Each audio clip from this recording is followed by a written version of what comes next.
금일은 2025년 마지막으로 공개된 넷플릭스 드라마 캐셔로에 대해 리뷰하고자 합니다. 본 리뷰는 원작 웹툰을 기준으로 하지 않고 드라마만을 기준으로 한 감상임을 먼저 밝힙니다. 캐셔로의 작가는 과거 조승우, 박신혜 주연의 드라마 시지프스를 집필한 바 있습니다. 당시 시지프스는 예고편만 보았을 때에는 상당히 흥미로워 보였고 실제로 1화부터 본방사수를 했던 기억이 있습니다. 그러나 기대와 달리 초반부에서 빠르게 실망하게 되었고 결국 끝까지 시청하지 못하고 중도에 하차했던 작품으로 남아 있습니다. 약 5년 만에 다시 돌아온 캐셔로는 시지프스만큼의 실망감을 안겨주지는 않았으나 결과적으로는 비슷한 아쉬움을 남긴 작품이었습니다. 큰 기대 없이 시청을 시작했음에도 불구하고 마지막 화까지 다소 힘겹게 정주행을 하게 되었습니다.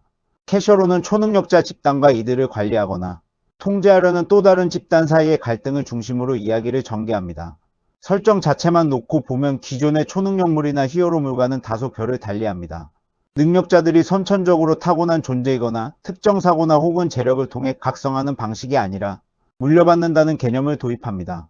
주인공 강상웅은 아버지로부터 능력을 상속받는 인물입니다. 다만 그 능력을 자유롭게 사용할 수 있는 것은 아니며 능력을 발동하기 위해서는 반드시 현금이 필요하고 더 큰 힘을 사용할수록 더 많은 돈을 소모해야 합니다. 이러한 설정은 자본과 힘의 관계를 직관적으로 드러내는 흥미로운 장치라고 할 수 있습니다. 이외에도 다양한 능력자들이 등장합니다. 벽을 통과하는 능력을 지닌 변호인은 술을 마셔야만 능력을 사용할 수 있으며 염력을 사용하는 방음비는 고칼로리 섭취가 필수 조건으로 제시됩니다. 특히 이들의 능력이 자손에게도 대물림될 수 있다는 설정은 기존 히어로물과 차별화되는 지점으로 분명히 눈길을 끄는 요소입니다.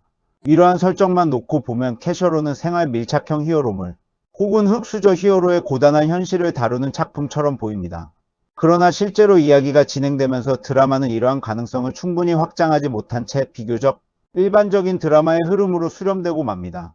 구조적으로는 드라마 경이로운 소문이나 영화 점퍼, 그리고 최근 개봉한 한국 영화 하이파이브를 연상시키는 부분이 많습니다. 그 중에서도 가장 직접적으로 비교되는 작품은 하이파이브라고 할 수 있습니다. 그러나 두 작품은 완성도 면에서 분명한 차이를 보입니다. 하이파이브의 빌런은 자신의 역할과 목적이 비교적 명확하게 제시되는 반면 캐셔로의 빌런 조직인 범인에는 왜 강상웅을 차지하려 하는지에 대한 동기가 끝내 명확히 설명되지 않습니다. 단순히 강력한 능력을 지닌 존재이기 때문인지 혹은 더 강한 약물을 개발하기 위한 대상인지 아니면 강상웅의 아버지 세대에서 어떤 사건이 있었는지에 대한 설명이 충분히 제시되지 않은 채 이야기가 전개됩니다.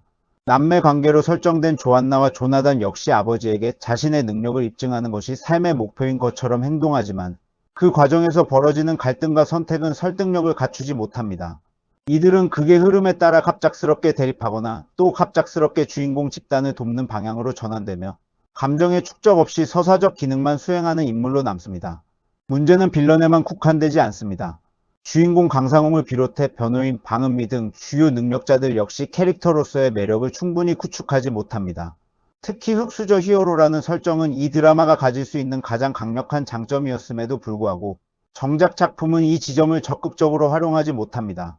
초반 1화와 2화에서는 이러한 가능성이 아주 미약하게나마 보이지만 범인회가 본격적으로 개입하면서부터는 그마저도 빠르게 사라집니다.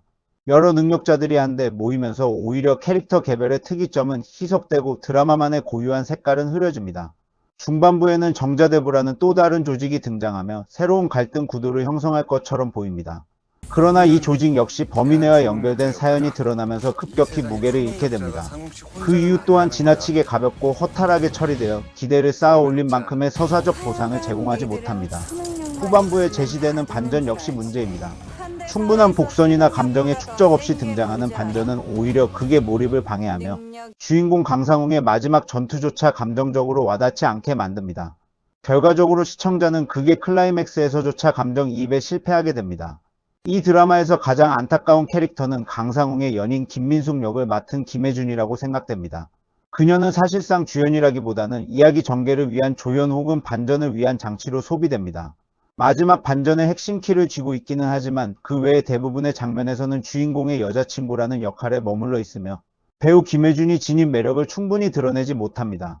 전체적으로 캐셔로는 설득력 없는 장면들이 반복되고 뜬금없는 전개가 이어지며 감정선이 축적되지 않은 채 흘러가는 작품입니다. 설정은 분명 존재하지만 그 설정을 제대로 활용하는 드라마적 완성도는 끝내 보여주지 못합니다. 지루하고 힘겹게 마지막 화까지 시청하게 된 이유가 여기에 있다고 생각됩니다. 결론적으로 캐셔로는 흥미로운 아이디어를 지니고 있었음에도 불구하고 서사와 캐릭터를 설득하는 데 실패한 작품입니다. 2025년의 마지막 넷플릭스 드라마로서 아쉬움이 크게 남는 작품이었습니다.